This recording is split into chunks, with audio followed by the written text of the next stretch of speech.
आज की इस वीडियो में हम ये बात करने वाले हैं कि आपको कौन से शेप का सेल यूज़ करना चाहिए अपनी लिथियम बैटरी बनाते हुए। अगर आप इलेक्ट्रिक बाइक के लिए लिथियम बैटरी बना रहे हैं तो ऐसे में आपको तीन जो है ना अलग अलग शेप के सेल मिलते हैं। हम यहाँ पर टाइप डिस्कस नहीं करने वाले, लिथियम आयरन NMC या लिथियम आयरन फॉस्फेट, हम ये डिस्कस नहीं करने वाले हैं। हम ये डिस्कस करने वाले हैं कि उनका सेल्स का शेप क्या होना चाहिए, इनके पीछे की क्या केमिस्ट्री होती है, जो कि हम अगर इलेक्ट्रिक बाइक या फिर इलेक्ट्रिक व्हीकल में यूज़ करेंगे तो हमें ज़्यादा से ज़्यादा फ़ायदा हासिल हो, हमारा जो है ना नुकसान का रेशो कम हो जाए। क्योंकि आपको पता है कि इलेक्ट्रॉनिक अप्लायन है, यहाँ पर जितनी ज़्यादा हम अपने हिसाब से सेफ्टी रखेंगे उतना ज़्यादा फ़ायदा होगा। तो यहाँ पर हमें मेजरली जो है ना तीन टाइप के सेल्स के शेप मिलते हैं। कौन से? फर्स्ट नंबर पर आता है सिलिंड्रिकल सेल, जिसको हम गोल सेल भी कहते हैं। मोस्टली मार्केट में आम लोग जो है ना उसको गोल सेल के नाम से जानते हैं। दूसरे नंबर पर आता है प्रिज्मेटिक सेल, जिसको चौकोर सेल के नाम से जाना जाता है।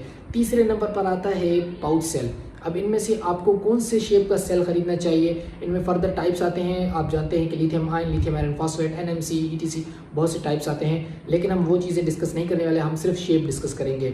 यहाँ पर सबसे पहले हम बात कर लेते हैं सिलिंड्रिकल सेल की। दोस्तों, सिलिंड्रिकल सेल का सबसे बड़ा जो एडवांटेज होता है कि ये जो है ना टेस्टेड टेक्नोलॉजी है, काफ़ी सालों से चलती हुई आ रही है। हम जानते हैं कि इसे हैंडल किस तरीके से करना है। फर्स्ट ऑफ ऑल ये फ़ायदा होता है। दूसरा, हीट मैनेजमेंट उसमें जो है ना काफ़ी अच्छे से हम कर सकते हैं। आप जानते हैं कि उसमें स्पेसर लगते हैं, स्पेसर की वजह से सिलिंड्रिकल सेल्स आपस में जो है ना अच्छे से बाइंड भी रहते हैं। साथ ही साथ उनमें थोड़ा बहुत गैप रहता है, जिसकी वजह से उनमें हीटिंग का चांस जो है ना वो कम हो जाता है और वो थोड़े महफूज भी होते हैं। इसी वजह से उनकी लॉन्ग लाइफ भी होती है। इसके अलावा डैमेज होने का जो चांस है उनका बहुत ज़्यादा कम होता है।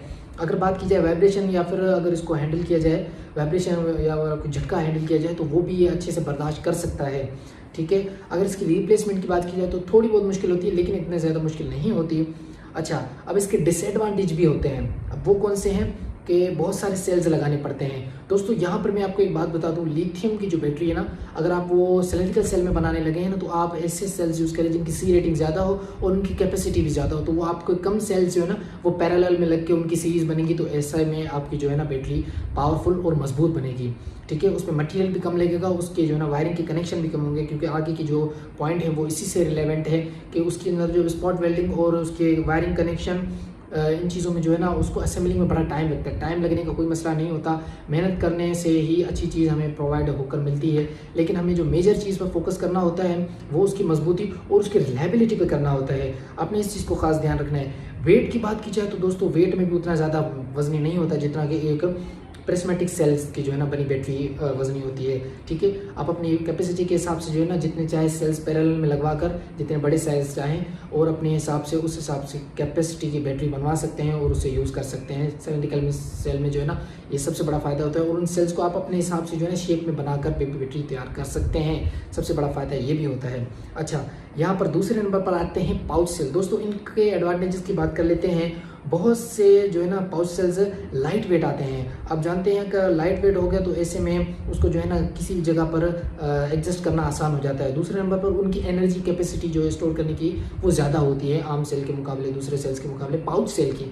ठीक है, यहाँ पर तीसरे नंबर पर जो है ना वो मॉडर्न EV में जो है ना यूज़ काफ़ी ज़्यादा हो रहे हैं। और लेकिन उसमें एक ही उसके डिसएडवांटेज है। अगर वो आप सुनेंगे तो फिर आप थोड़े सोचने पर मजबूर हो जाएंगे कि क्या इसे जो है ना हम अपने हिसाब से मॉडिफाई करवा के बैटरीज बनवा कर और यूज़ कर सकते हैं या नहीं। अगर ख़राब हो जाता है तो फिर आपको यूज़ करना चाहिए या नहीं, ये चीज़ हम इसके डिसएडवांटेज में समझते हैं। ठीक है, स्वेलिंग का मसला होता है, यानी ये जो सेल है ये सूज जाता है, जल्दी सूजने लगता है, फूलने लगता है, ये इसका सबसे बड़ा मसला होता है। इसको कंप्रेशन की सख्त ज़रूरत पड़ती है, इसको हमने कंप्रेस करके लगाना होता है किसी भी बैटरी में। ठीक है, अच्छा, इसके बाद जो अगर ये डैमेज हो जाए ना तो दोस्तों इसके डैमेज होने पर आप इसको जो है ना बाकी सेल्स को भी नहीं बचा सकते। हो सकता है कि उनको भी डैमेज कर दे अगर एक भी सेल डैमेज होता है बीच में तो। अच्छा, इसको कूलिंग का सिस्टम लगाना काफ़ी ज़्यादा लाजमी होता है और ये रफ रोड या फिर वाइब्रेशन के लिए बिल्कुल भी नहीं बनाया गया इसे। तो आपने ऐसी जगहों से भी जो है ना इसको यूज़ करने से जो है ना अवॉइड करना है। अच्छा, अब हम बात कर लेते हैं प्रिज्मेटिक सेल की। ठीक है, हम प्रिज्मेटिक सेल्स में जो है ना फेवरेबल चीज़ ये होती है कि वो जो है ना कम सेल्स ये लगते हैं। ठीक है, एक अगर आप 30 एम्पेयर की बैटरी लगाने हैं तो हर एक सेल 30 एम्पेयर का होगा और आप 20 एम्पेयर अगर 20 सेल्स लगाते हैं उसमें तो आपको 60 वोल्ट 30 एम्पेयर की बैटरी रेडी हो जाएगी।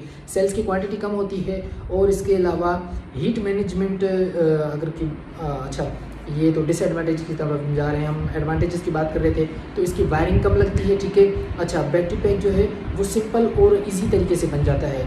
अच्छा, इसमें दूसरा पॉइंट ये आता है कि असेंबलिंग फास्ट हो जाती है।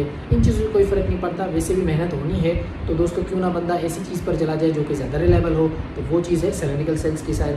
फिर हम इसके एडवांटेजेस की बात कर रहे हैं तो इन्हीं चीज़ों को हम कंटिन्यू इस वीडियो में कर लेते हैं। अच्छा, मेंटेनेंस इसकी कंपेरेटिवली दूसरे बैटरीज के थोड़ी सी आसान होती है। जी हाँ, ये बड़ा एडवांटेज है। अगर इसके मेंटेनेंस की बात की जाए ना, कोई भी एक सेल ख़राब हो जाता है तो उस इंडिविजुअल सेल को हम चेंज करके और अपनी बैटरी को जो है ना दोबारा से यूज़ कर सकते हैं। लेकिन अगर बाकी सेल्स की कैपेसिटी थोड़ी कम हो गई, नए सेल की कैपेसिटी ज़्यादा है, तो वो देर से चार्ज होगा, बाकी सेल जल्दी चार्ज होंगे और उस तरीके से फिर वही मसला आ सकता है।